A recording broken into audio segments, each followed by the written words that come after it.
안녕하세요. 뉴스반장입니다. 저도 뉴스를 보고 했는데 얼마나 스트레스 받겠습니까? 일반 그것도 그러는데 한때는 국모였잖아요. 얼마나 스트레스를 받겠습니까? 그런 뭐 아픔이 있었겠죠. 김건희가 대한민국 국모랍니다. 아직도 정신 못 차린 정치 모질이 집단. 김건희를 김건희라 부르지 못하는 한심한 내란 잔당 세력. 김건희를 아직도 여사라고 부르는 것도 마음에 들지 않는데요. 국정농단 비리 범죄자에게 무슨 여사일까요?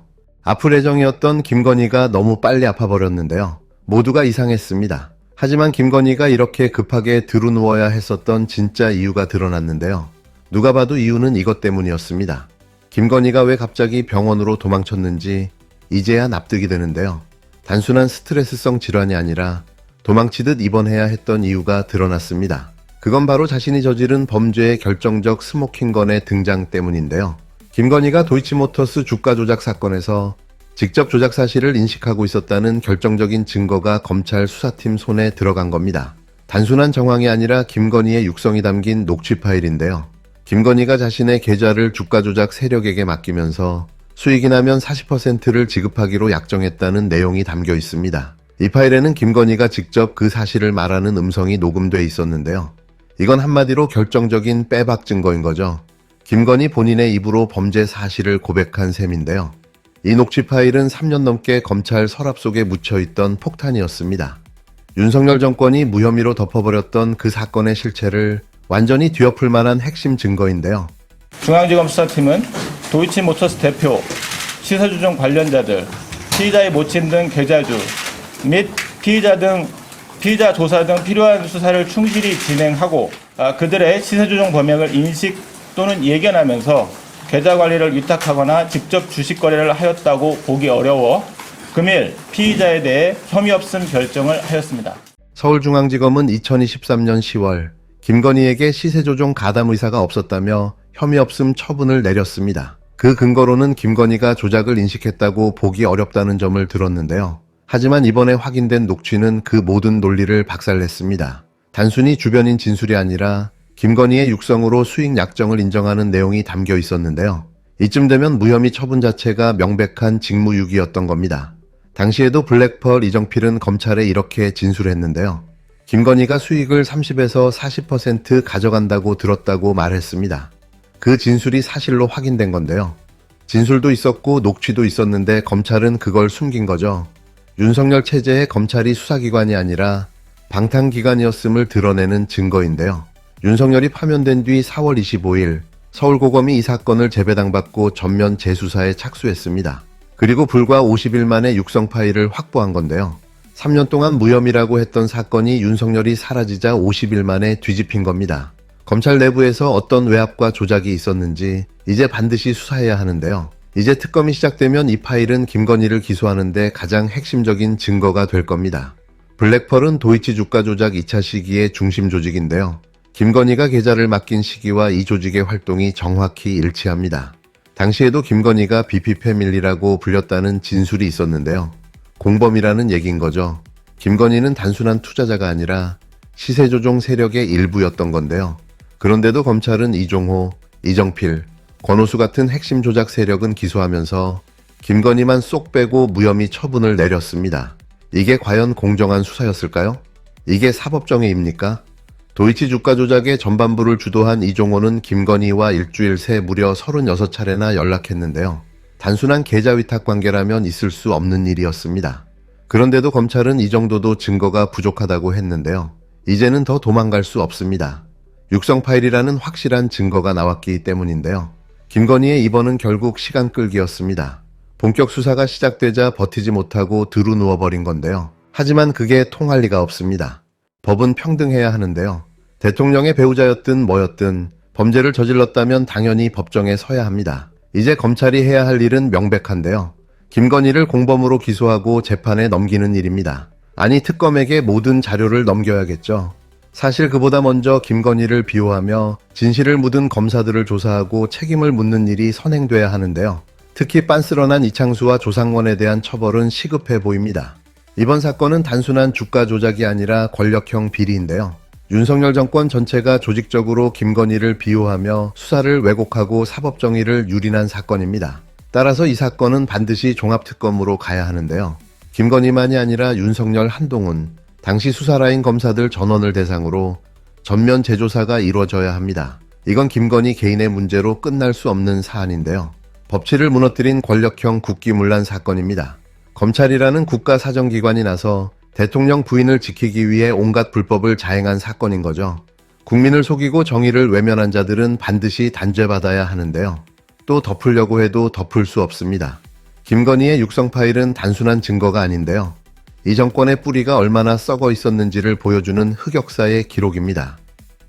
법사위원장 그 부분에 대해서는 좀 더 전향적으로 검토해 주시기를 다시 한번 좀 부탁을 드립니다. 원내 1당이 국회의장을 가지고 원내 2당이 법사위원장을 가짐으로써 입법권 내에서 상호간의 견제와 균형을 통해서 국민들에게 민생에 큰 영향을 끼치는 법안들이 그래도 정상적으로 많은 국민의 의견을 수렴하는 형태로 통과되도록 해온 것이 우리 국회의 오랜 관행이었습니다. 그리고 운영위는 여당이 하고 예결위는 야당이 하는 또 이런 부분들도 오랫동안 지켜져온 정신이었습니다. 그런 부분들을 포함을 해서 이번에 김병기 원내대표님께서 잘 좀 전향적으로 검토해 주시면 좋지 않겠나 이렇게 생각합니다. 이미 대통령을 배출함으로써 국회 입법권뿐만 아니라 거부권까지도 다 이미 가지고 있기 때문에 거부권을 정부에서 행사할 이유가 사실은 없어진 그런 상태입니다. 그렇기 때문에 합리적이라고 평가받는 우리 김병기 원내대표님께서 여야 간의 협치를 좀 살리기 위해서라도 법사위라든지 예결위 부분에 대해서는 한 번 더 심사숙고하셔서 좋은 방안으로 서로 협의가 되면 좋지 않겠나. 그것이 국민을 위한 우리 정치의 본연의 자세가 아니냐 이렇게 생각합니다. 다시 한번 오늘 방문해 주셔서 정말 고맙습니다.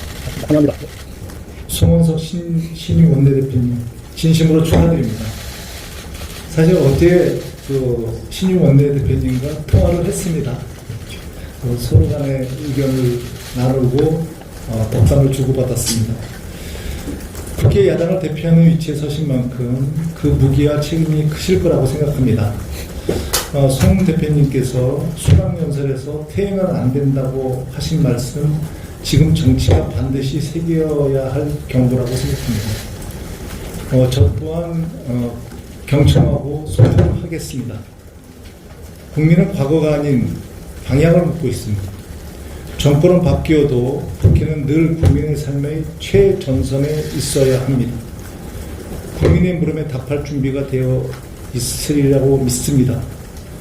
송 대표님은 예산의 정책통이신 만큼 예산의 언어를 아는 분답게 국정운영의 현실과 책임을 누구보다 잘 이해하고 계실 거라고 기대합니다. 지금은 속도도 중요합니다. 경제가 흔들리고 민생은 한계선을 넘어가고 있습니다. 정치는 늦으면 무책임이라는 비난을 받습니다. 여당으로서 민주당은 늘 행동하겠습니다. 국민이 책임할 수 있는 해법부터 하나씩 실현하겠습니다. 민주당과 국민의힘, 야당의 협력과 협진은 필수입니다. 싸움보다는 해법, 말보다는 실천, 그리고 국회가 존재하는 이유라고 생각합니다. 앞으로 진솔하게 자주 만나고 성과를 만드는 국회를 만들겠습니다. 곧 해산도에 사라질 정당이 법사위원장을 내놓으라고 조르기 시작했습니다. 얘네들 대체 정체가 뭘까요? 대체 무슨 자격으로 이러는 건지 도무지 알 수가 없는데요. 위원정당 국힘당이 또다시 법사위원장 자리를 내놓으라고 읍소하고 나섰는데 정말 어처구니가 없습니다. 내란 정당이 대선에서 국민에게 철저한 심판을 받았는데요. 그런데 이들은 아직도 국회 법제사법위원장 자리를 탐내고 있습니다. 패배의 반성은커녕 염치도 없이 자기들 권력만 챙기겠다는 속내를 드러낸 건데요. 그것도 새 원내대표 첫 만남 자리에서 말이죠. 첫 마디가 협치 운운하면서 법사위원장 내놓으라니 협치가 아니라 협박에 가까웠는데요. 송원석 국힘당 원내대표는 16일 민주당 원내대표와 첫 회동에서 이 말을 꺼냈습니다. 법사위원장을 야당이 맡는 게 견제와 균형이라고 말이죠. 이쯤 되면 뻔뻔함도 예술인데요. 국회 의석수로는 명백한 소수 정당인데 무슨 자격으로 법사위원장을 들먹이는 걸까요? 호위가 계속되면 권리인 줄 아는 모양인데요. 자격이나 있습니까? 민주당 김병기 원내대표는 경제와 민생을 강조하며 사실상 이 요구를 거절했습니다.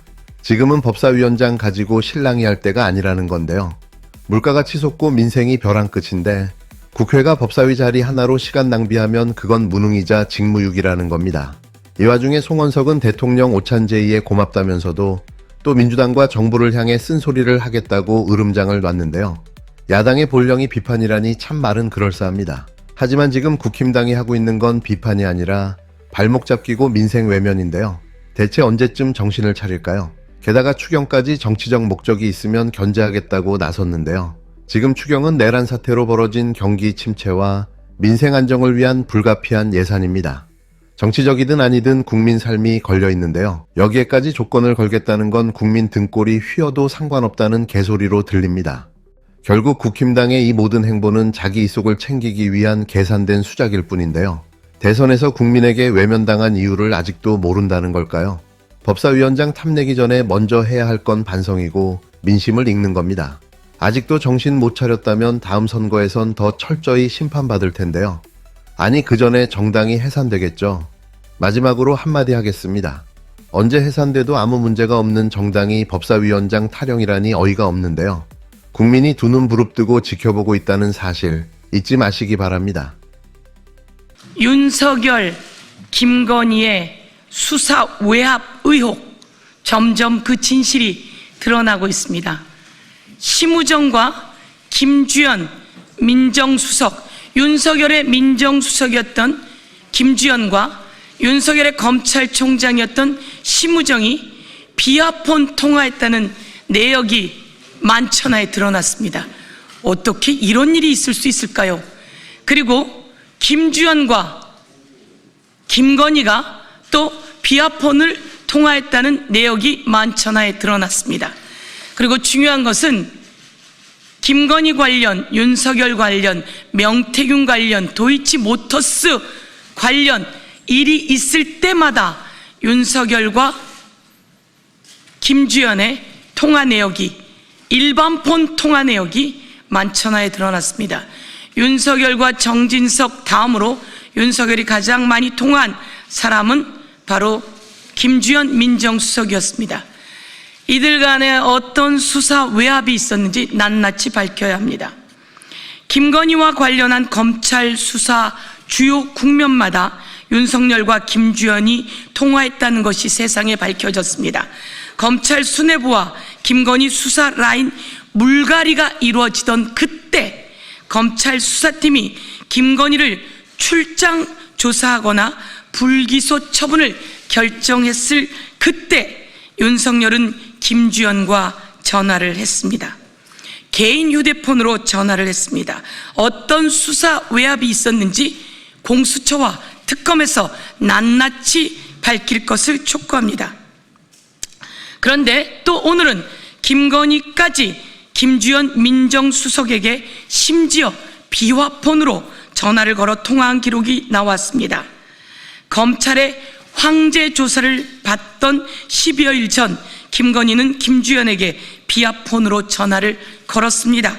검찰 조사를 황제 조사로 만들기 위해 민정수석 김주연에게 전화를 한 것은 아닌지, 부부가 나서서 수사를 무마시키려고 한 것은 아닌지, 수사 상황에 손을 댄 것은 아닌지 특검의 철저한 수사가 필요합니다. 김건희의 행사 의정과 전혀 상관이 없는 대통령 참모인 민정수석과 김건희는 17분 49초, 15분 58초를 통화했습니다. 어찌 이런 일이 있을 수 있단 말입니까? 자, 여기서 한번 짚어보겠습니다. 민정수석은 비화폰을 가질 수 있는 대상인가요? 저희가 민정수석을 했던 사람들에게 물어보았습니다. 비화폰을 갖지 않았었다고 합니다. 그렇다면 심우정 검찰총장은 비화폰을 가질 대상인가요? 제가 법무부 장관까지 했던 박범계 의원 그리고 또 김호수 등등과도 확인을 했습니다. 비화폰을 가져본 적이 없다고 합니다. 그렇다면 대통령의 부인 김건희는 비화폰을 가질 대상인가요? 그렇지 않습니다.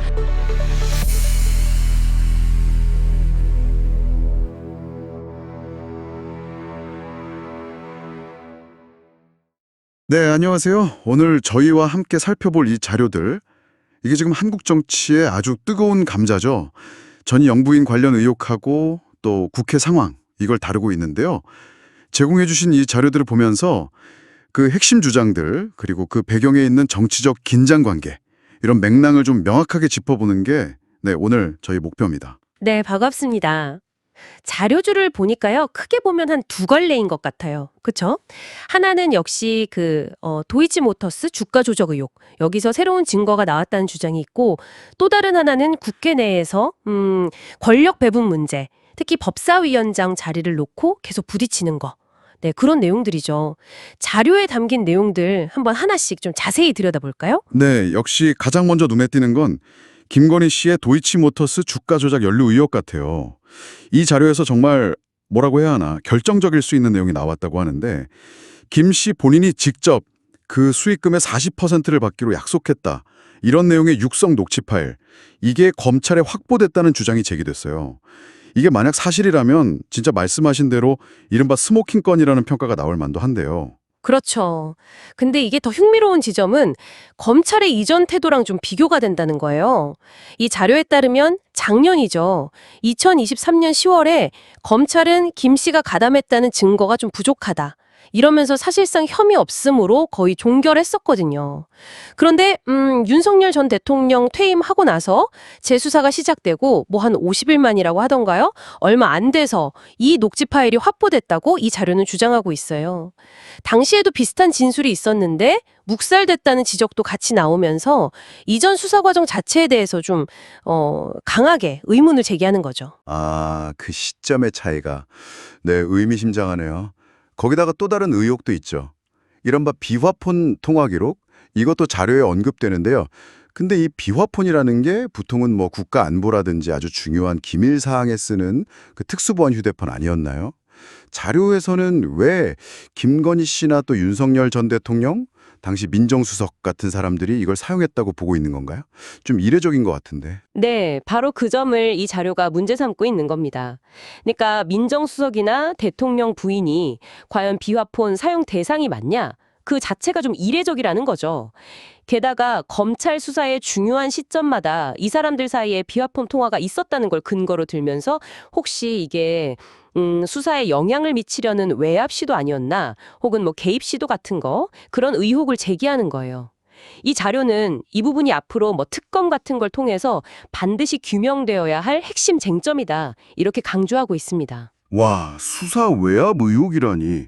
이거 정말 심각한데요. 이런 정치적인 긴장감은 또 다른 자료, 그 국회 상황을 다룬 자료에서도 좀 보이는 것 같아요. 원구성, 특히 그 법제사법위원장 자리, 이걸 둘러싼 여야 갈등 말이죠. 맞습니다. 이 법사위원장 자리가 워낙 중요하니까요. 모든 법안이 본회의 가기 전에 마지막으로 거치는 문 같은 역할을 하거든요. 그래서 뭐 여야 모두에게 아주 중요하고 항상 갈등이 첨예하죠.